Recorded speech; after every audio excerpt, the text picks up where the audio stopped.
Hi there, my name's Eloise Hanson, news editor at Boutique Hotel News. We're an online B2B news source for the boutique, luxury and lifestyle sector, published by International Hospitality Media. I'm joined here today by Mark Fenelon, CEO of Clink Hostels, and we're going to talk about how consumer taste and travel behaviour has changed and how hostels in Europe are operating in a COVID-19 environment. So let's begin, Mark, with an introduction. Let's introduce ourselves to our audience. Super. Eloise, thank you so much for firstly having me on. Delighted to be here as ever. It's a super brand, and so delighted to kind of give the input from a hostel point of view. So briefly, myself, Mark Fenelon, CEO of Clink Hostels. I started about 3 years ago, really to help grow the business because the market's evolving a lot, and to grow the fabulous Clink brand. Clink is the 7th largest hostel in Europe. We operate in 5 locations across 2 cities. We're developing in Dublin and Lisbon. And we feel we have something special. It's all about experiences. We pay a huge amount of focus on our guests, and happy to share whatever insights I can. Thanks, Mark. So let's dive straight in then. And I'd like to ask, what is your core demographic now looking for in their choice of brand or accommodation? Yeah, so our core demographic, you can say it's 18 to 30s. I prefer not to use the Gen Z millennial labels. So it's basically younger generation. They very much want its experiences. It's about connections. It's about discovery. It's not a head to bed. They want a lot more. If you say our market, we've been around for one of the first. We set up in early 90s. So we know the hostel market very well. And I think we've seen tastes and needs and requirements evolve a lot, particularly in the last 5 years. And I think with COVID, we're seeing another acceleration happen. Our guests would have been traditionally more backpackers, but now it's opened up to, we call them city explorers, people who want to get off the beaten track. You have the mates who, be it a stag or hen or just a getaway, but solo travelers are huge. They're 50% of our guests, and they want to meet, connect, and have a different experience. So what's, I'd say, the big changes we've seen is I think there's been a change in the standards of hostel accommodation. And you could say the Booking.com and Hostel World have put that distribution much wider out. People love what hostels offer, but they want a more modern slant to it. And our brand's very much focused about, we call it Backpacker 2.0. So all the great fun of meeting people, having experiences, but maybe without the grunge, or maybe without the harder. So, for example, all our rooms are en suite, soundproofed. We put a lot into our design and build out, but it's to have that great, hopefully create that great experience for our guests at the other end. But probably the big change, in addition to kind of a wider audience and more people traveling, is that people actually want brands to stand up.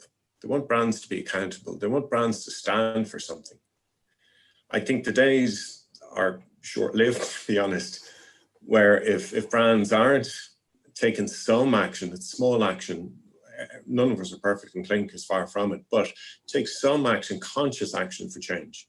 And I think, in our recent survey, we went out to 3,000 guests. We had 700 responses from 36 countries. And 2 of the big wow comments, and this goes back to the changing needs, 86% said they felt companies weren't doing enough on social, environmental, on their key needs, mental health. Travel is important to young people as well. So on the key needs of 1830s, companies, 86% they felt weren't doing enough. 72% said they would make a conscious decision to work with or to use brands that are more connected. So now, I suppose, is that big? And I guess I know there's a question about what can hotels learn from hostels. We're talking about 40% of the population here.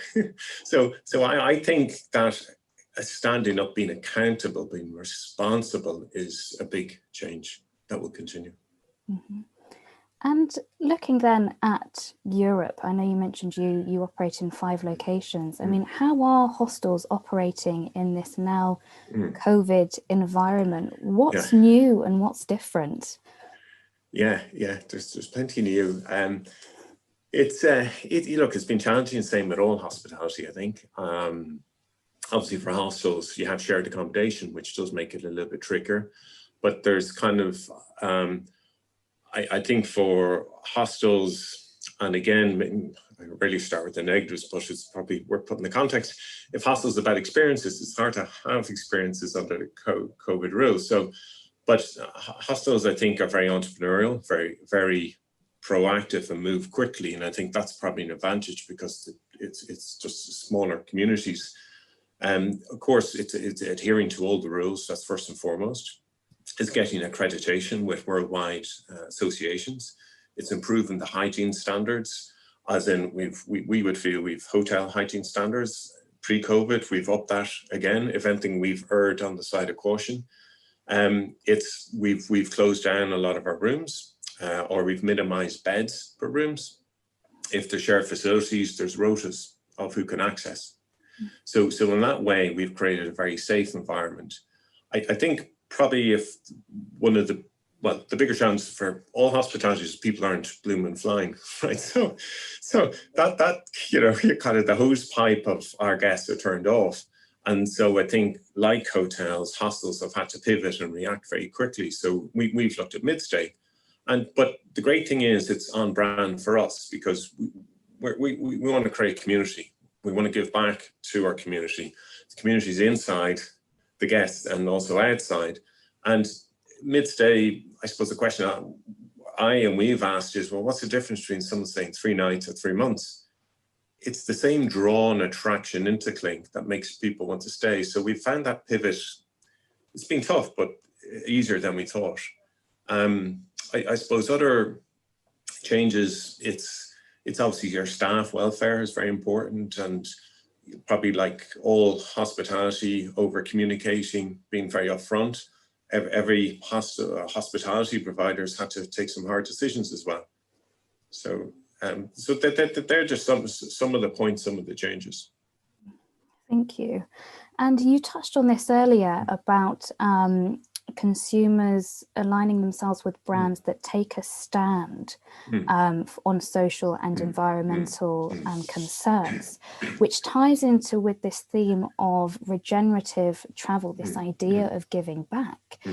Do you think that regenerative travel is a short-term fad or a long-term fix for the industry?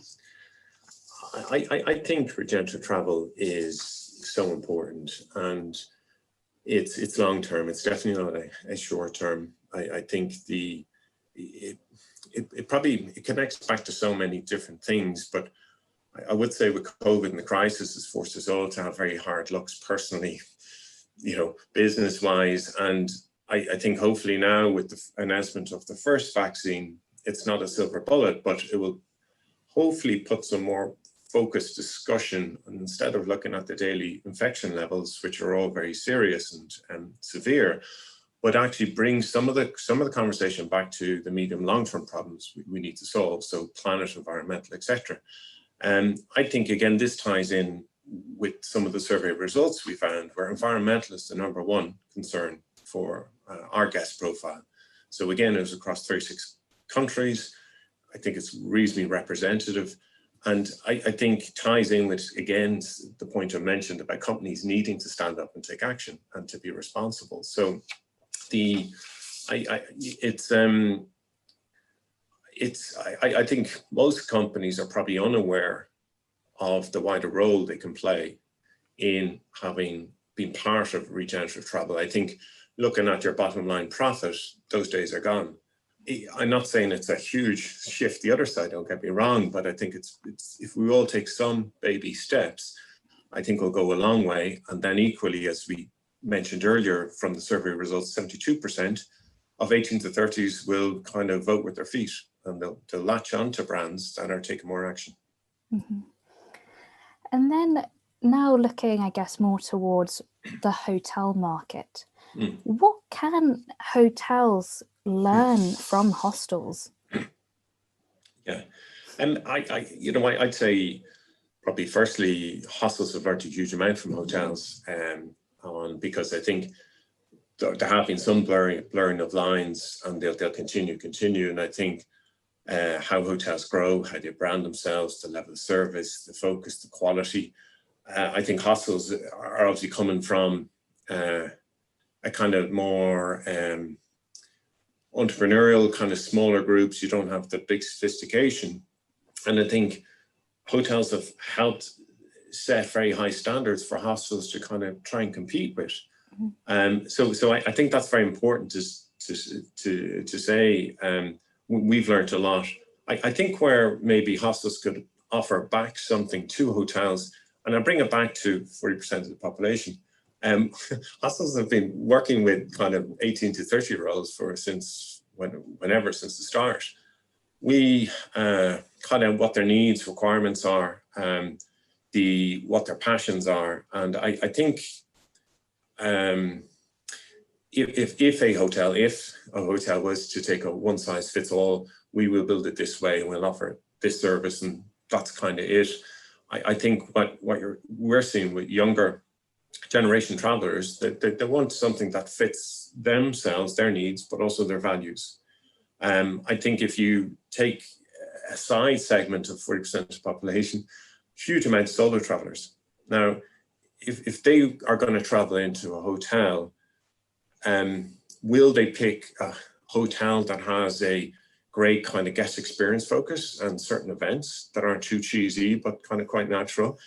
Or will they go to, and I'm just generalizing, a head-to-bed type where great value, great design, etc., but maybe a little bit quiet? So I think that segmentation of guests is so important, and it's to understand the real passion from guests. So, and it goes back to that, they want responsible brands. And I think they seem to be a little bit wary of bigger brands as well. So it's sometimes I think bigger brands might have a slightly bigger challenge. Thank you. And one thing that I've noticed throughout this whole pandemic is that there's been a real focus and emphasis on community and engendering that community, which I guess is what this hybrid model of hospitality is all about. It's sort of that layering of different products under one roof. So how do you see this hybrid model evolving within the hospitality sector? Yeah, I think it's I think it's the future of it. Like we in my kind of short 3 years that flown by, with Clink is you see hostels putting in family rooms, bunk beds. You don't have the Cis and M's of this world kind of really targeting their segment and wrapping a whole experience around for that segment. And I think and then saying, look, people don't need big bedrooms.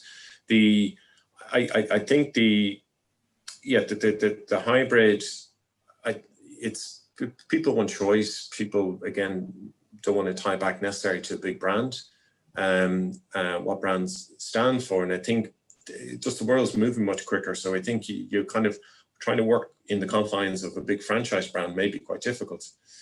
I'd also say where hostels are positioned, if I was talking to a bank now, so excuse me for this next phrase, I'd say it's ultra budget because they don't get experiences and stuff like that, and the fun is travel.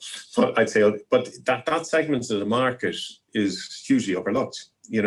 We can offer a bed city centre in London, Amsterdam, or Dublin for 25 quid a night, a breakfast for 3 to 4 quid, and you're banging the city centre. So I think, hybrid is certainly one big movement, but if again, this is another statistic I say to the banks now, so I'd say across most Western cities, about 75 to 80% of all rooms in capital cities are 3-star hotels and upwards.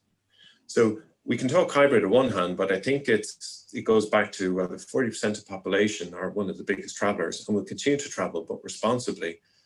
It's at this, dare say, cheaper or make it more affordable, travel more affordable, I think is key.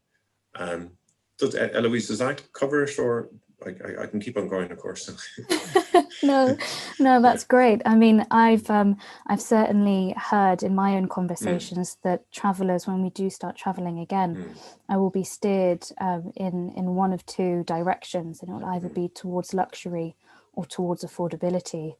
So that comes in quite well into that whole debate. And so to tie up then our conversation, Mark, let's look at Clink. What is next for you as a brand? And are you looking beyond Europe? Yeah. And if I can say, what's next for a brand, I'd nearly say we're taking a hard look internally, and to grow quicker externally. So a hard look internally is, and I guess partially driven by the crisis of what does Clink actually stand for. So I think Black Lives Matter and the horrendous events we saw in the US was a real start for us to actually hold on and say, this isn't good enough. We feel we're a responsible brand, but we felt, look, we can do a lot more. And out of that, we've had a hard look at what our brand stands for, where we want our brand to be. We feel we've a good brand, but we naturally want it better. You know, it's about, you know, we've redefined some of our pillars. It's about, you know, loving our guests, loving travel, but also loving community. Community being what happens inside the hostel between guests and staff, but also outside, how we support. And I think that's really important, because growth will be quite dependent on what your brand stands for. Tying back to some of the other things.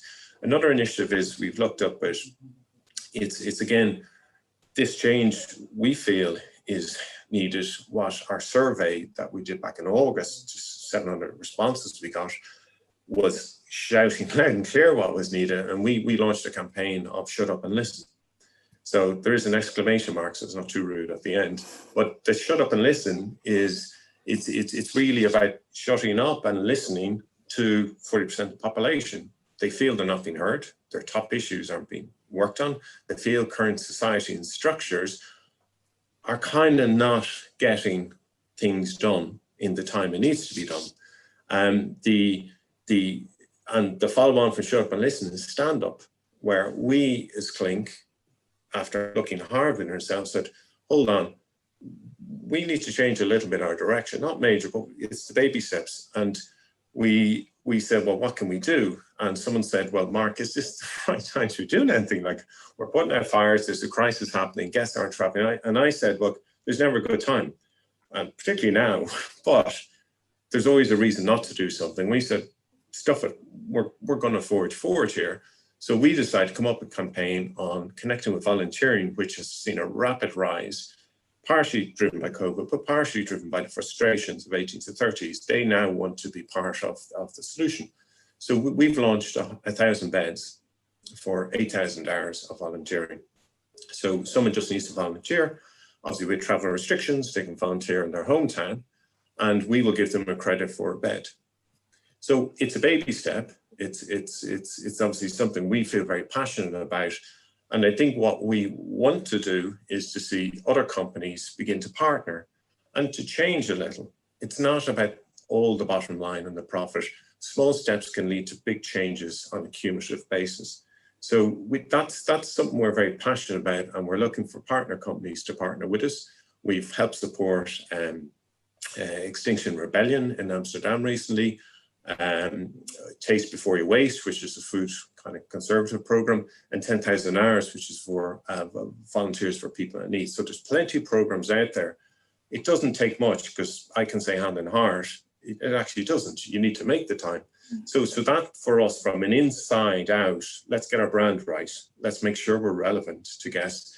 And as we go outside, we're looking to treble in size. So we started with 3, with 5 hostels. We're developing Dublin and Lisbon. So there'll be 2 superb hostels in 2 superb countries. And we're looking to grow to 11 hostels, mainly Europe. But again, US has always been attractive, but there's plenty of opportunity in Europe. And it's to grow that community-based brand. It's to help people actually discover, make connections. And I think that as a lifestyle brand is where we'd like to go. Mm-hmm. Thans, Mark. Well, I do wish you all the best on your journey. Thank you so much. Thank you. You're No, and welcome. thank you, Eloise, for the opportunity to talk. You're very welcome. It's been an absolute pleasure to speak with you today. And thanks to our audience as well for tuning in. I do hope you all have a good day, and I look forward to seeing you all again soon. Thank you. Thank you very much, everyone.